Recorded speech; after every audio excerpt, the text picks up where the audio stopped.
এই স্বার্থের দুনিয়ায় ভালোবাসা বলতে কিছু নাই। যদিও দেখেন মানুষ আপনাকে অনেক ভালোবাসে, ভেবে নেবেন যে তার নিশ্চয়ই এখানে কোনো না কোনো স্বার্থ আছে। স্বার্থ ছাড়া এই জগতে কেউ আপনাকে ভালোবাসবে এটা ভাবাটাও বোকামি। এই পৃথিবীতে একমাত্র নিঃস্বার্থ ভালোবাসা আপনার মা আপনাকে বাসবে, এছাড়া আর কেউ না।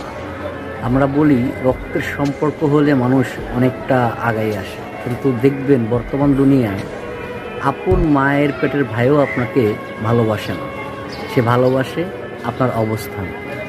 তাই কারো ভালোবাসার প্রতি আবেগ আক্ষুল্য না হয়ে আপনি এমনভাবে কাজ করবেন যেন মানুষ আপনাকে ভালোবাসতে বাধ্য হয়। কারণ স্বার্থ ছাড়া কেউ ভালোবাসে না, যার স্বার্থ আছে সে আপনাকে ভালোবাসবে। তাই এমন কাজ করতে হবে যেন প্রত্যেকটা মানুষের স্বার্থই আপনার কাছে থাকে, এই জন্য হলেও আপনাকে তারা ভালোবাসে।